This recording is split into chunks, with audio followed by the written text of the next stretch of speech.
We invented Hippify.com to make it much easier for you to remember information when you really need to, like remembering information for an exam, interview, or a presentation, or maybe foreign language vocabulary, and much more. We will start off by showing you how to remember a list of 10 items, then show how it can be used to remember any information. And as you can see, words on a page are pretty boring. Images are much easier to remember than a list of words. So let's add an image for each word. You may have noticed that I used an image of a tent for the word attention. If you are remembering a word that's not an actual object, then use whatever image comes into your head.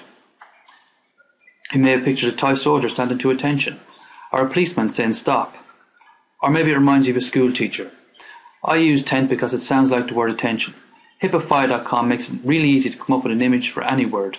Now we have images for all the words, so let's connect the images. Now here's the key. Anytime we link images together, connections between neurons in our brain strengthen and move information from short-term to long-term memory, where it can be later recalled.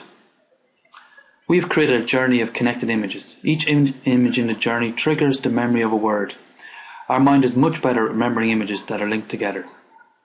To make it even more memorable, when you are looking at the images, you get all your senses involved.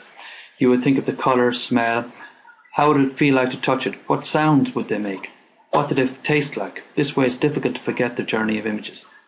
After about an hour, then go through the journey in your head to remember the words. It only takes a moment. Recall the list again 4 times over the next 2 days. By then you will have a really strong memory of the list of words.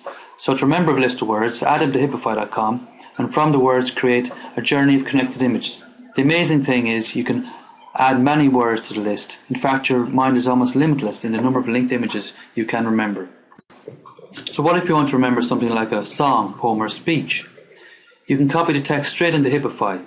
Pick out keywords or phrases from the text that help you recall it in the detail that you need. Then turn the words into linked images, just like these. When studying for exams, each keyword or phrase would trigger the memory of a large chunk of information. So the aim is to be able to remember the information in sufficient detail by just looking at the list of keywords you created. When you've picked out the keywords, just add them to Hippify. Then turn them into a journey of memorable images. You can sign up for free at Hippify.com and try these out for yourself and improve the way you remember.